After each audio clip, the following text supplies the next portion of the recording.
एवढं काय बोलत होतात? कौतुक कौतुक करत होते तिचं. लग्न खूप छान पार पडलं. आलीच.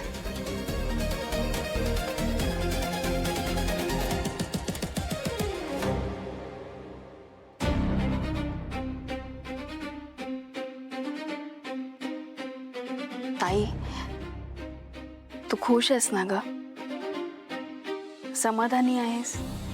म्हणजे तुझ्या मनात काही येत असेल, काही वाटत असेल तर हक्काने बोल हा. असं का बोलतेस? अगं नाही, म्हणजे मगाशी तू विधीनं बसली होतीस ना, तर थोडी नर्वस वाटलीस. दादाची आठवण येते का? हो. वाटलंच मला. ताई अगं, सकाळपासून मलाही त्याची खूप आठवण येते. तो असता तर काय काय केलं असतं त्याने या लग्नात. काहीच कमी पडू दिलं नसतं. पण ताई, मी पण माझ्या परीने सगळं करते हा.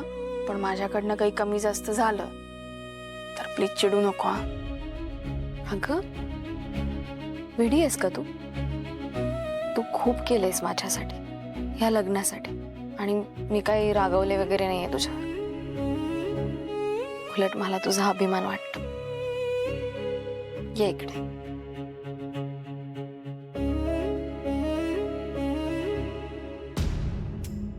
त्या गायकवाडांनी आपलं आयुष्य बर्बाद केलंय ज्योती. आता त्यांचा एकही दिवस आनंदाने जाऊ देणार नाहीये मी. ताई, आता तुझा एकही दिवस दुःखात नाही जाणार. आणि जर दुःख आलं तर मी तुझ्या पुढे उभी असेन.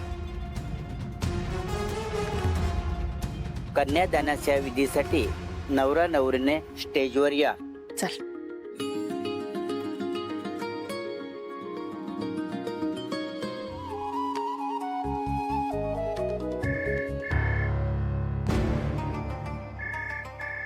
ताई, अगं मगाचपासून तुला अननोन नंबरवरनं फोन येतोय.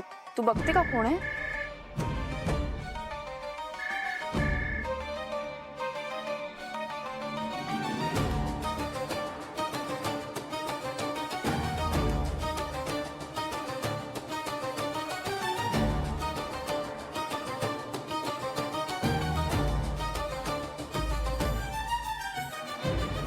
काय ग, कोण होतं?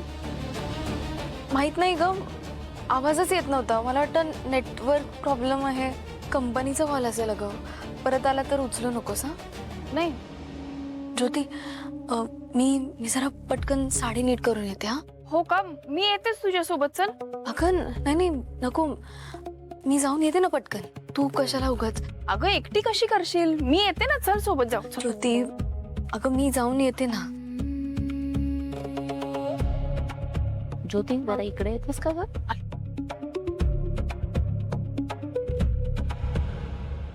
अगं, आता ह्याच्यानंतर सप्तपदी असतील ना, तर गुरुजी सप्तपदीची तयारी करायला सांगतील. जरा तू सगळं सामान काढून ठेवलं तेवढं आणशील का? आई अगं, पण आता अगं मी आणलं असतं, पण सगळं तू व्यवस्थित ठेवलेस ना बाळा. जा ना, मी बघते इथे. हा, जा लवकर जा. हा, उशीर नको व्हायला. जा.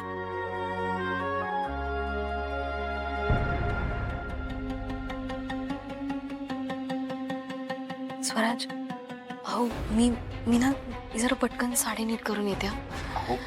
आलेच.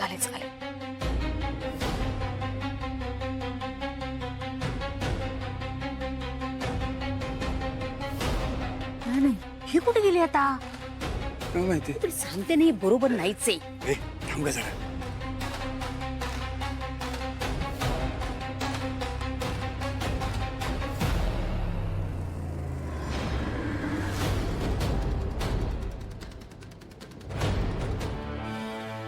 आई काय झालं? किती कॉल करताय? कॉल करू नको तर काय करू मी? तुला काय वाटतं? तुझा हेतू कळत नाहीये मला? इथे सकाळपासून काय तमाशा करता येईल, या गायकवाडांचं नाव धुळीत कसं मिळवता येईल यासाठी मी धडपडते, आणि तू मस्त लग्न एन्जॉय करतेस. तुला काय वाटतं मला दिसत नाहीये? आई तुला ह्यांचा सूड घ्यायचाच नाहीये. तुला फक्त आणि फक्त स्वतःचा फायदा बघायचा आहे. हे प्रीती, मला फसवत नाहीयेस ना तू? आई तुम्ही नको तो विचार करताय. असं काही नाही. तुम्हीच मला सांगा, एकदाच मारण्यापेक्षा रोज थोडं थोडं मारणं चांगलं नाहीये का? आणि मान्य आहे मला, आपला आत्ताचा प्लॅन फिसकटलाय, पण अहो उद्यापासून मी रोज त्या घरी असणार आहे आणि मी काय काय करणार आहे ना याचा अंदाज नाहीये तुम्हाला. हेच हेच असं मोठं मोठं बोलून मला शांत करतेस, पण स्वतः मात्र काहीच करत नाहीयेस. नाही आई, असं काही नाही. तुम्हाला कळेल मला काय करायचं होतं आणि मी काय केलंय ते. पण आता आत्ता मला निघायला हवं. बाहेर उगाच शोधाशोध सुरू होईल आणि कोणीतरी येईल इथे मला शोधत. मी निघते आता. हा आई. आई आई गो, कुठेही जाऊ देणार नाहीये मी तुला.